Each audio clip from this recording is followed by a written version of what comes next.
Hi, it's Dwyer, gamblersadvisory.com, dwyervip.com. Today is May the 15th, 2017. Remember, the opinion you should follow should be your own.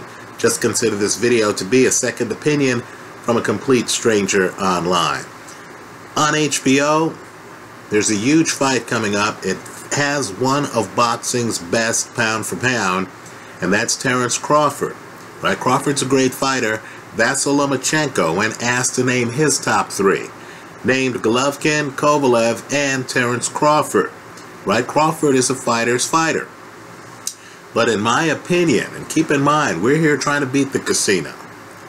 Right? That involves risk. In my opinion, the star of this telecast on HBO is going to be his opponent. Right? 2008 Olympic gold medalist Felix Diaz. Let me say this. If you research Diaz, you're going to see he has one loss. And that loss is to Lamont Peterson. Right? That loss is questionable.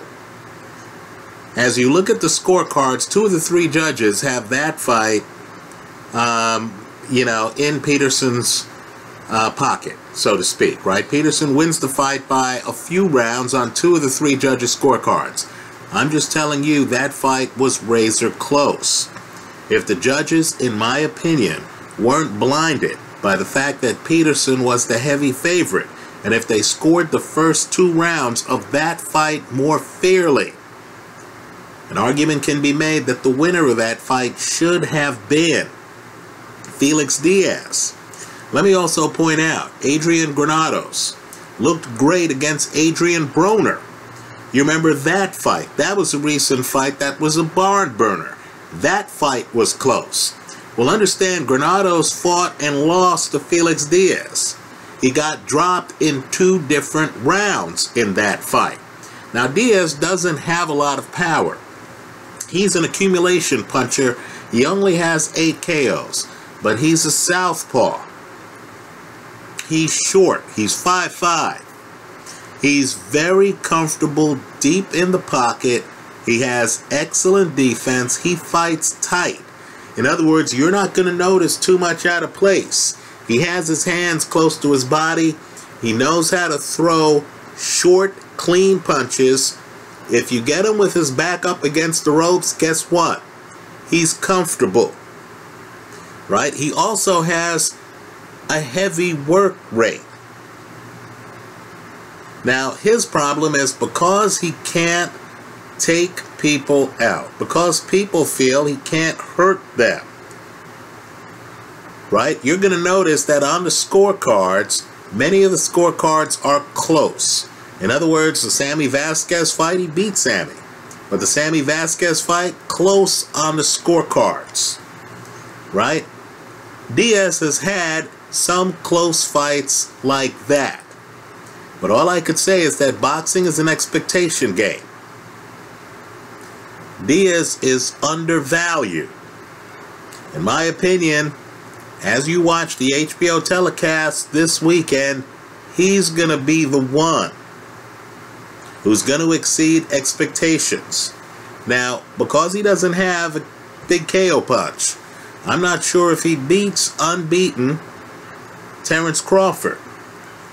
Right? But understand, he's a huge underdog. He's a plus 850. That's 8.5 to 1.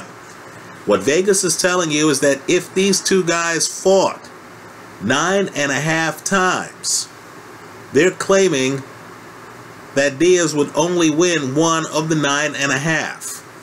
The bet I'm recommending, and if you want to beat the casino, sometimes you're going to have to take great risks. The bet I'm recommending is the over. Right? The over. Hedged with the underdog, Felix Diaz, at 8.5 to 1 against one of my favorite fighters, Terence Crawford. I'm not saying that Crawford loses the match. What I am saying is that Diaz is a serious competitor, and Crawford will not be able to close the show early. Crawford is a guy who, in my opinion, takes 2.5 to 3 rounds to get started. Diaz is the faster starter than Crawford. it'll take the crowd and the announcers, especially on HBO, a few rounds to figure out that Diaz is actually the one pushing the action. He's actually the one exceeding expectations, right? I'm guessing Crawford's going to get a lot of people who, are gonna, pre-programmed to vote for the fighter who is viewed as the A side of the fight. But understand, Felix Diaz is from the Dominican Republic. Now, if you don't know, you need to figure it out. There's a huge Dominican Republic contingent, right, in New York City. And that's where this fight is taking place. Understand, too, not all venues are created equally. The fans in New York know their boxing, right? They're not going to be there just mindlessly cheering for a favorite fighter who's actually losing the fight. If Felix Diaz, the underdog, starts fast, and if Terence Crawford is not able to crack his tight defense, and it's a tight defense, right? And if Diaz continues to come forward and we have the bad visual of a shorter fighter bringing the fight to a taller man, right? Bad visual for Crawford, then the crowd could well flip and end up on Felix Diaz's side. This fight is not taking place in Nebraska, right? So, just expect to be surprised regardless of who wins. Felix Diaz, unheralded as he is actually one of the toughest opponents. One of the toughest opponents that Terence Crawford has faced. Let me just say this. Felix Diaz against someone like Ricky Burns, I might go with Felix Diaz in that fight. Right? That's how good I think Diaz is. So I don't think Crawford will be able to stop Diaz. Diaz has never been stopped. His one loss was by decision, curious decision, to Lamont Peterson. So I'm expecting this fight to go the distance. I like the over, right? Hedged with Diaz to win the fight. Why? Because if the casino's going to offer me 8.5 to 1 on a fighter who's better than that, who probably stands perhaps a 1-in-4 shot of winning this fight, then I've got to take those odds. Diaz here is going to exceed expectations. I like the over hedged with Diaz to win the fight. That's how I see it. Let me also throw this out too. This is a gambling video. I know there's a group of you who, after watching a video like this, later are going to claim that Dwyer said Diaz is going to win the fight. Right? That Dwyer felt that Terence Crawford couldn't beat Felix Diaz. Now, what I'm saying here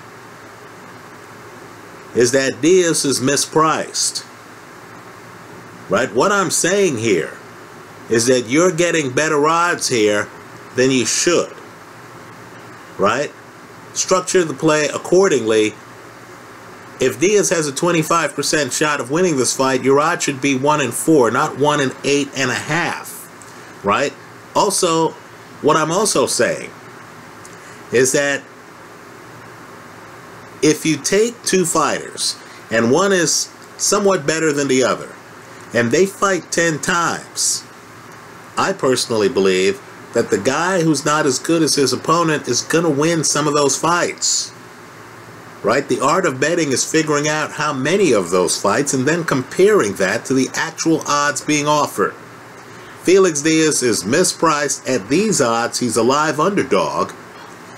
I like the over hedged with Felix Diaz to win the fight. But understand the risk involved. This is not for the timid. If Terence Crawford comes out, destroys Felix Diaz, and closes the show early, you lose it all. That's the risk I'm taking with this prediction. Let me hear from you. I hope you leave your comments in the comment section to this video. Thanks for stopping by.